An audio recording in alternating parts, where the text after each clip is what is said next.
Hello, and welcome to 5 Facts About Me. Let's not talk shit, let's go. 1.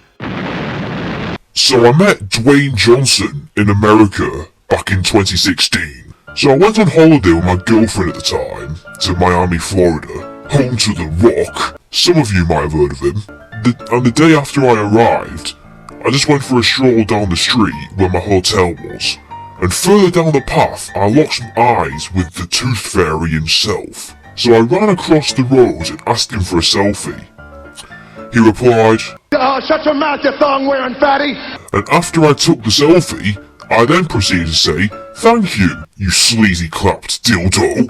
I don't have the selfie anymore because, well, he kind of threw my phone into a digger afterwards. What a dildo. Luckily, we were only there for a fucking fortnight, so yeah, fucking great. 2. I nearly got arrested whilst vlogging.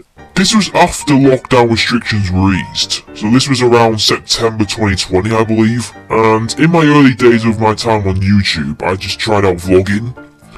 So I was just being a twat and just said random shit. Kinda like the FIFA player in a way, but nothing racist or sexist or anything that will get me cancelled. And 2 old people just slowly approached me. And at this point I was like, zoinks! And they threatened to call the police on me, purely based on the fact I was wearing a face covering and gloves in public. So they just assumed I was some sort of bank robber. So I just ran away from them. Well, walked. There were like 63 or something, so how would they catch me? 3. I once Batista bombed my art teacher through a desk. So I was in secondary school, so I was in high school, boy with the fucking differences, and my art teacher was taking the piss out of my drawings of a star. You know how everyone draws a star by just drawing like 2 triangles, like through each other? That's exactly what I did, and the teacher, let's call him Mr. Prickles, he just mocked me because I was like unable to draw a proper star. So at the time I had anger management issues. Well, I still do now kinda, but this took the biscuit. So I leapt from my chair and gave him a dead leg. Then whilst he was on one knee, I put his head in between my legs, this just sounds like I'm describing how I lost my virginity, doesn't it? And proceeded to do a Batista bomb through his desk. And the head teacher, let's call him Mr. Nobbinson, walked in and sent me to his office and kicked me out of the school. I mean, it was a shithole anyway, so who's the real winner? 4.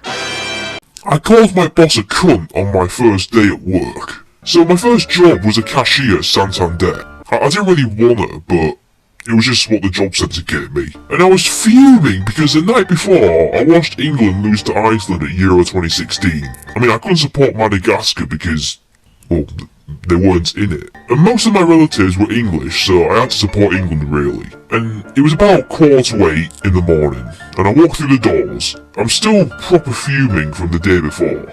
And my boss asked, my boss, let's call him Nobby, asked me what the matter was.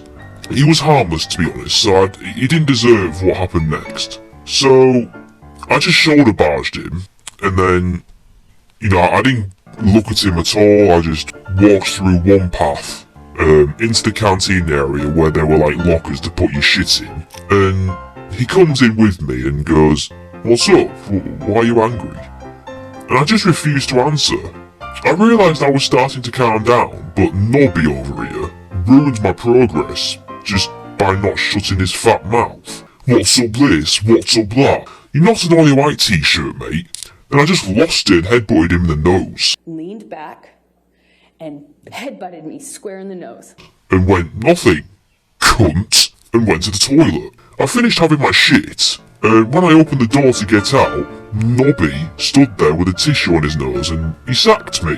To be brutally honest though, I would be lying if I said I didn't have it coming. 5. And finally, I dressed myself in Harry Potter's invisibility cloak and actually stepped into the ring during Chris Eubank's bout with Reginaldo dos Santos. So this was on the 22nd of September 1990, where Chris Eubank was to go toe-to-toe with Brazilian Reginaldo dos Santos. I was a big Eubank fan at the time. even though I wasn't even fucking born yet. And I was dying to watch him compete. But being brought up in a poor family with no children, no parents, no nothing really, money was a big struggle.